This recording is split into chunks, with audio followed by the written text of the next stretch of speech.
Hello, we're back. Quarter Life Clarity, episode number, I have no idea, 24. Talking about the meaning of life today. I'm Brian Valeriano, your host, by the way. Obviously, it's Jesus, it's a good start. A super big topic that we're talking about today. And I, uh, I don't know, part of me feels like I shouldn't talk about this. I'm definitely going to put my foot in my mouth, probably at least once. I'm going to try and relax and just speak freely about this stuff, but it's obviously such a big question and it's important. And so I'm no stranger to trying to tackle those. And I hope I can do so via my story and via my experiences to not necessarily tell you, hey, this is the meaning of life, but to share with you my experiences with this question as someone for the past 6 years.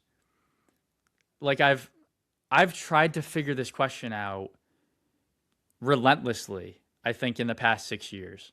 And I did look back on the journey with this question. And I think it can help somebody else. I hope it can help you to, at the very least, ask better questions to figure this whole thing out, maybe just a little bit more, and help you to understand that whether you think about this question a lot or not at all, the it guides your life. And so how this even came about is very recently I had a pretty major disagreement with someone close to me that was centered around how I live my life. And I'm not going to get into the details of it, but when I really thought about it, it led me to this question. It led me to thinking about, well, when we really boil it down, this disagreement is happening because we have very different views on what the meaning of life is. And I think that's why this is important, is because the meaning of life, why we're here, what this is all about, frames all of your decisions, at least in my opinion. It frames what you view as good or bad, all of your perspective, and just our daily decision making and our goals and everything is framed, whether consciously or subconsciously, I believe, by this question. And so I wanted to take a stab at it. And so how we're going to do this is kind of I'll try and walk you guys through the four meanings of life that I've tried, that I've kind of explored, the roads that I've gone down. And I'm not saying that this is an exclusive list. I'm just sharing my experience over the past few years, actually throughout my whole life, with this question. I'm not trying to say anything is necessarily right or wrong. I mean, I believe what I believe and I will stand on that, but I'm more so trying to share my story and help you to ask better questions in hopes that it'll help you with, I don't know, life. Let's just say that. So, the first one, and I named these to be a little, I don't know, novel, but the first one, this is going to be chronological order. So, the first, what I call it, meaning of life that I tried, I would say is the autopilot. And so, this was me my whole life up until 2020. I look back on that season of my life and I never once thought about this question. I just did the things. I followed what you're supposed to do. Go to school, get the job, be in the relationship, play the sport. And I was good at it. I was good at all of the stuff. I checked all the boxes and followed the steps. And before I get to what that led to, I think I think a lot of people can look back at like their college experience and say that it was, how much sex can I have? How much booze can I drink? How much fun can I have? How much comfort and pleasure can I get? And how much pain can I avoid? And that's how I lived for all of my life, I think, up until 2020. And I think what that led to is kind of like I just said, like it led to a lot of just comfort seeking and how much sex can I have with people and how drunk can I get? And like at the time, I didn't think anything was wrong with that, by the way. I'm not trying to like condemn that, but I mean, I don't think it's correct. But at the time when you're in it, like I had no clue that there was anything wrong with it. I think also because that's what my environment was. That's who I was hanging out with. That's what college was like for me. And so I think the two are connected. I think the autopilot, right? Like the person that maybe never has thought about this question. I think the default setting of that is comfort, is pleasure, is fun. You know, life's about feeling good. Life's about being happy, right?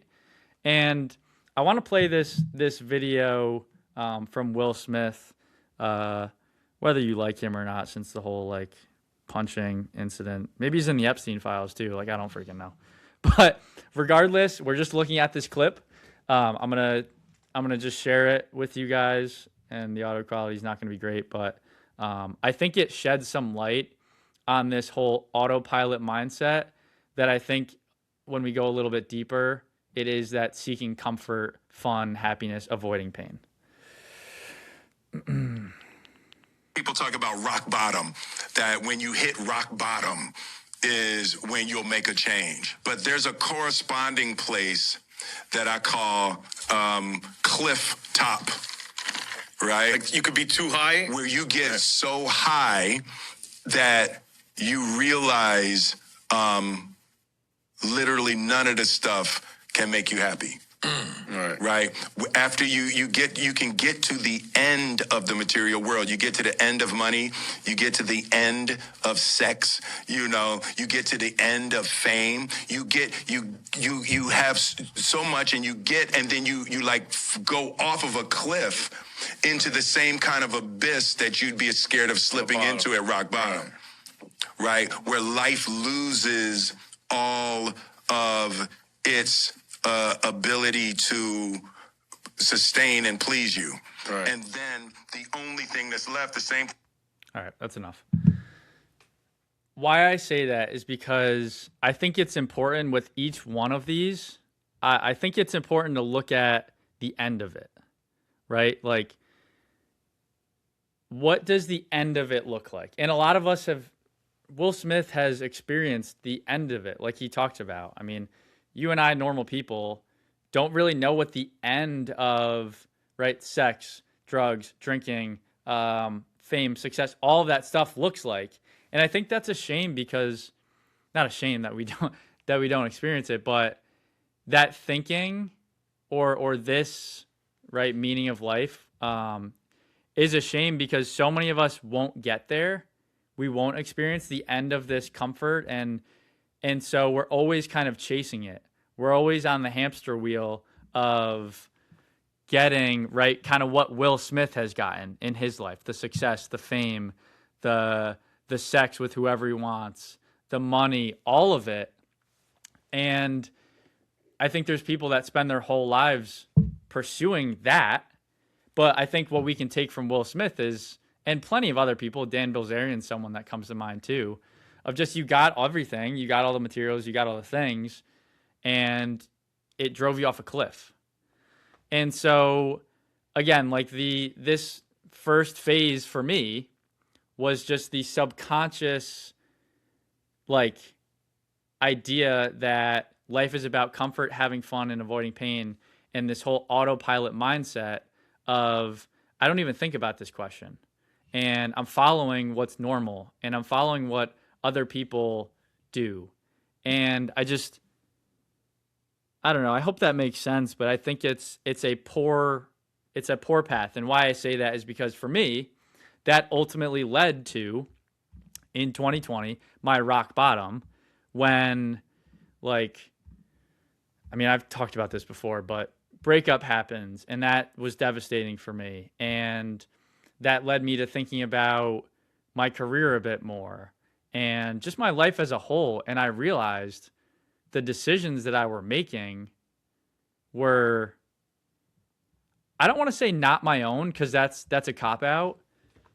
It was more just like I hadn't really given thought to like why I was doing things. why did I realized I just chose my major, electrical engineering, because my dad did it. And like, I just wanted to get that decision over with so that I could play baseball and have the fun, right? Have the comfort.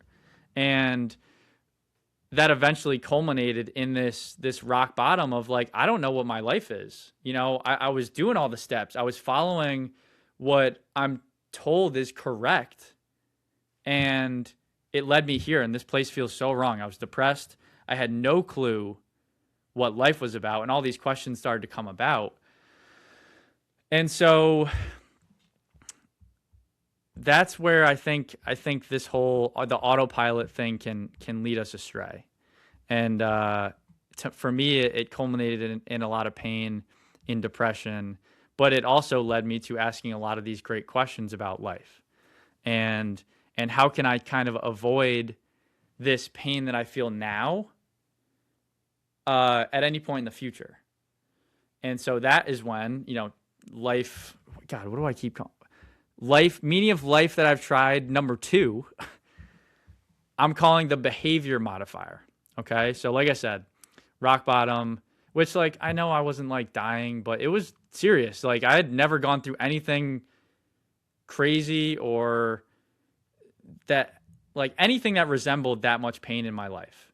And so it led me to, right. Like God, that's when God met me. And so I started this whole like walk with Jesus and what all of that meant. But I call this the behavior modifier because I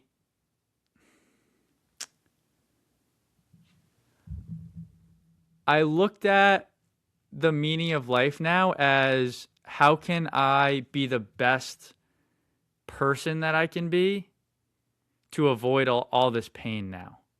Because the breakup, all that stuff, 2020, like all of that, I wore that on my shoulders as like, you're this kind of terrible person. And now what the solution is be the opposite, be a really, really great person. And so that's like this personal growth phase that I think a lot of people go through of just like, listening to the podcast, getting a lot of people turn to fitness. I was in the Bible. I was a Christian at this point. But when I look back, I was using God as like a personal growth hack to make me better. And at the time, at least in 2020, the motive was to get the girl back. And when that ultimately didn't work, that was another rock bottom. And I think, again, like this phase, life is about becoming the best person I can be. And what that led me to was me using God.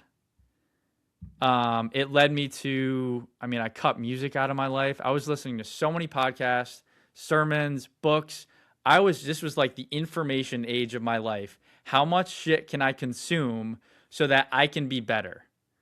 And I think a lot of people are there. I think, I think it's like how much, for me at least, it was how much wisdom can I gain and how much information can I get so that I can just be this awesome person and kind of hack this whole thing, and have all the answers for everything, have the answer to the meaning of life, have the answer to pain, all this stuff. And so getting to the end of that, which again, we're going to look at the end of each of these. For me, it was, I think, feeling like you're never enough. It's nice. And I'm not saying that each of these seasons didn't have a purpose, because I think this is important. I think it is important to seek information and to read and to gain knowledge, and all of that stuff is good. But when you take it to the extreme, like I did over time, man, like you stop thinking your own thoughts almost. And I think a lot of it led to pride. It led to, I have all the answers, so like, listen to me. I've said that before. It also led to no real depth with God. And so also with the end of it, I think you realize that when I screw up with that, when I'm not the best person that I can be, I feel shame about that.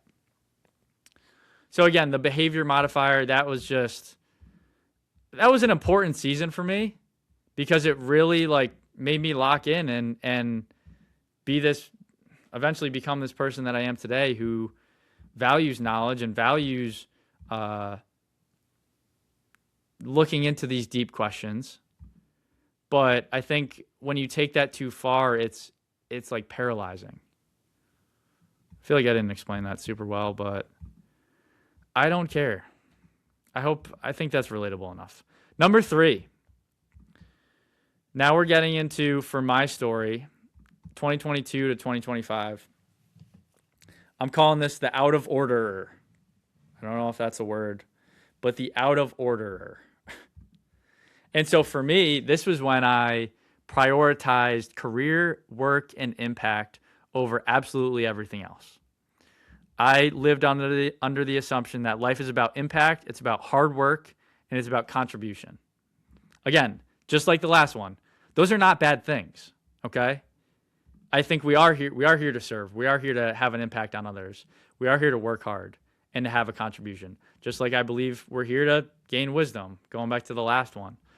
But I think what that led to is I rode the roller coaster of life. So super high highs were awesome. But man, there were some really low lows with that too and some depressing times. It also led to me trying to control everything. It led to burnout. It led to worry and to fear. And so I think I see this most predominantly when I look at 2025. It was me putting those things, my career or job, whatever, above everything else. And again, I'm with God at this point, but I'm saying, God, you're first, and I'm acting in a way that's not saying that.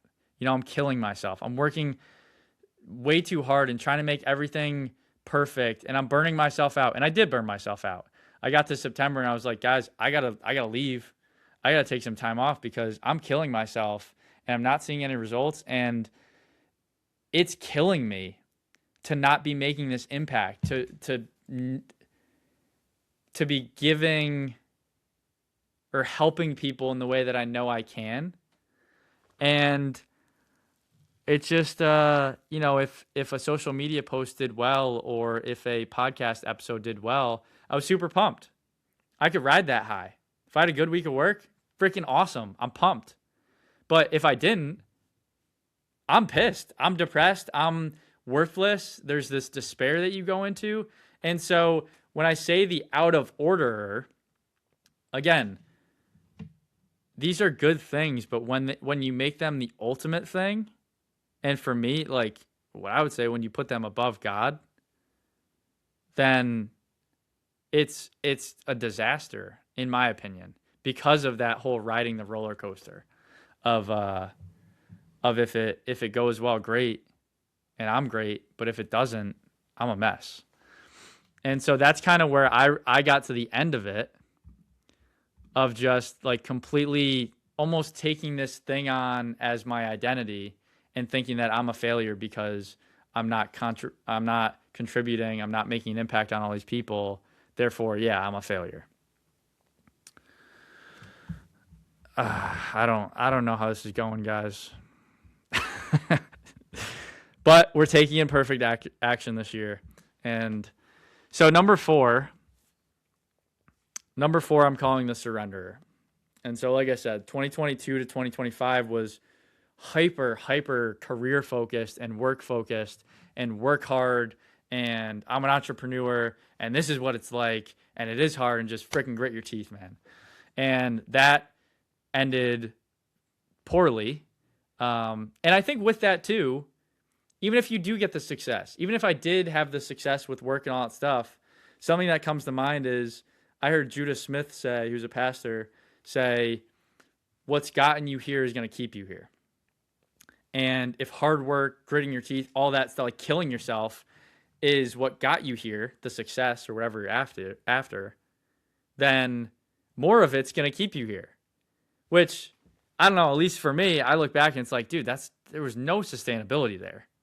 I would have killed myself for the next 30 years doing this thing that is I don't know, just doing it for the wrong reasons. And so where I'm at right now is the surrenderer. And so coming out of this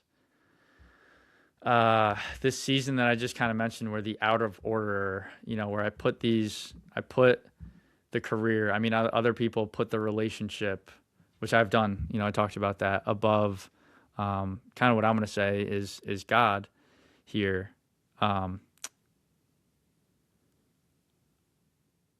I would say where I'm at right now, which has only been a few weeks, is true surrender. And what I mean by that is, right, the meaning of life that I'm living under with that is life is about trusting God. And I want to bring it back to the conversation that I had, this disagreement that I had, because a lot of what I lived in last year was this worry, this fear, this doubt. What am I doing? Am I on the right path? And as I turned the page to 2026, I was just so fed up with living in that, constantly looking behind my shoulder and questioning, God, am I on the right path? Am I trying to just make the perfect decision?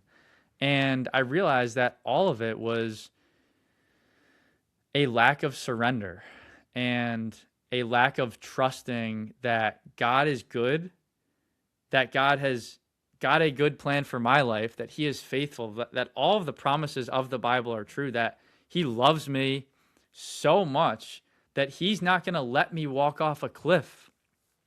He's not going to let me make a decision that's going to destroy my life. And so with the conversation I had, that's where I'm at is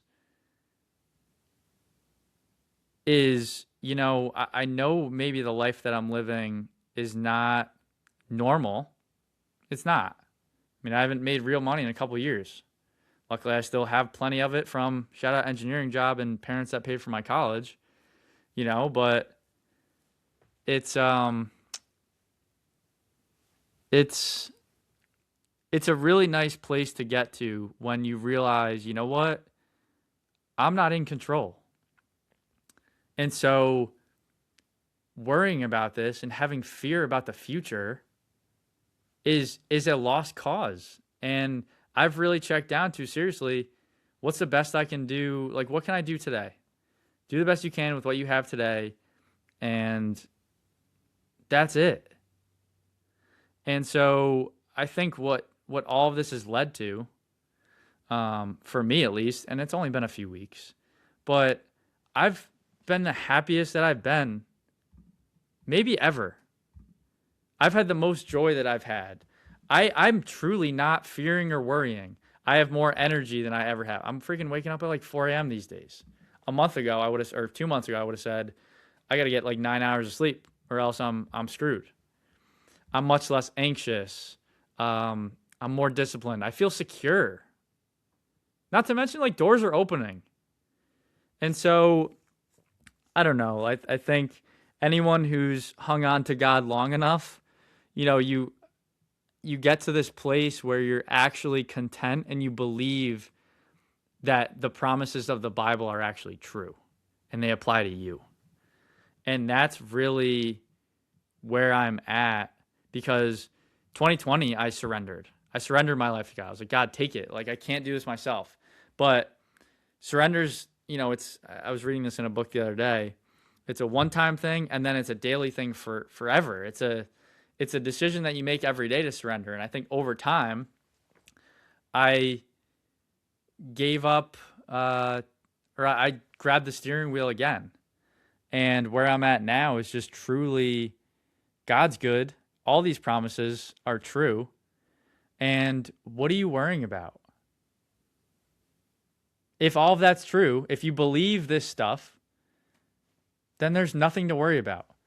Proverbs 3, 5, and 6. Trust in the Lord with all your heart and lean not on your own understanding. In all your ways submit to him. 1 Peter 5, verse 7. Give all your worries and cares to God, for he cares about you. You know, when you get in this thing, it's like, if all this stuff is true, which I've been saying for a while that it is, why aren't you living it? Why aren't you acting in accordance with it? And what's great about this is it's not on me. You know, I'm someone that's a perfectionist and wants to control everything. And that culminated at the end of 2025 when I was just like, I don't know what the fuck I'm doing. And life it's scary. And I don't know which way to turn and what's right and what's wrong and all this lack of clarity. And what I'm saying is that now it's not on me. You know, it's on God to like guide me in all of this. He's a good shepherd. He's going to guide me. He's going to lead me. So stop freaking out. And so I don't know what the end of it looks like. But because I haven't gotten to that, but I mean, there is no end of God. He's everywhere. He's everything. He's good. He knows everything, all of this stuff. And so it's like my security is not in me or any of the things or the comfort or the behavior modification, the personal growth. It's in none of that. It's in who he is. And when you put your identity in something that is outside of you, in someone, by the way, that cannot change and is good, I don't know. It's a really freeing place to be. And so I want to close. I don't know if that made any freaking sense. I'm still going to post this, but maybe this sucked. I'm not done. I'm not done because I do want to leave you with like some applications for this. Again, that's my journey with all of this, right? And wherever you fall, if you look at your life, I would say look at your life, look at who you are, look at the autopilot, okay? Is that me? Again, this isn't about condemnation. It's about being honest with yourself and just checking in with where you're at. Are you on autopilot? Are you living for comfort? Are you living for the weekend? Are you seeking pleasure and feelings and all that stuff, you know, whether consciously or subconsciously? The behavior modifier.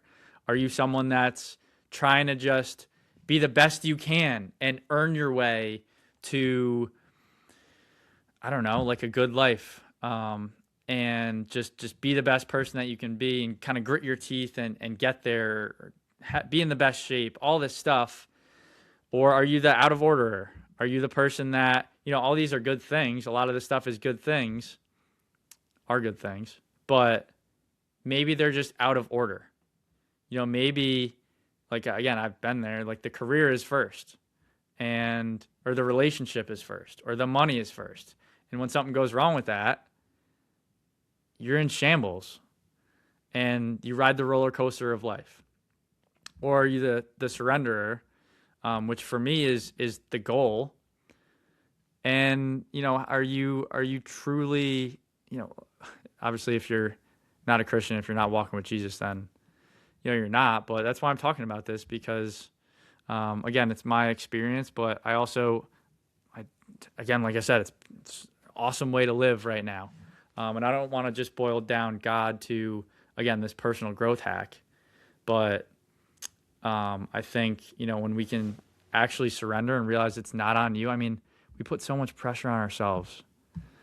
You know, it's really freeing.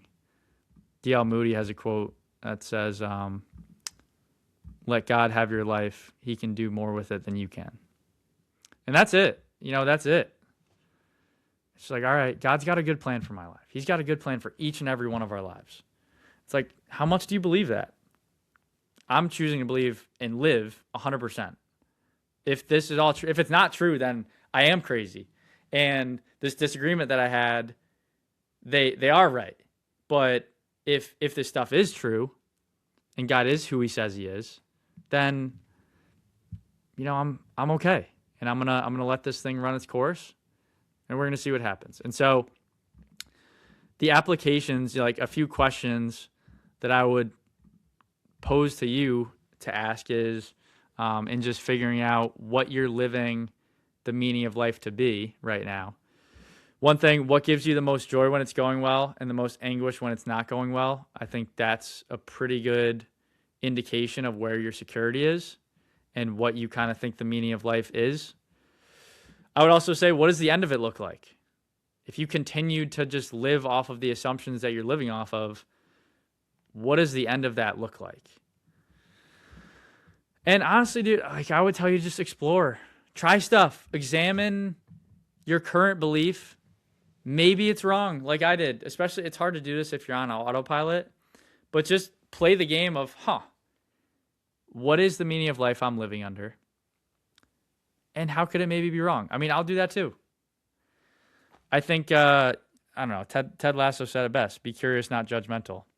Like if we can just be more curious and not judge other people or ourselves even, I don't know, I think we're going to get better answers. Ask better questions, get better answers. And I think something too, kind of like I said before with the behavior modification one, what are you consuming? I think that's a huge thing that subconsciously wires our beliefs and ultimately what we believe the meaning of life to be.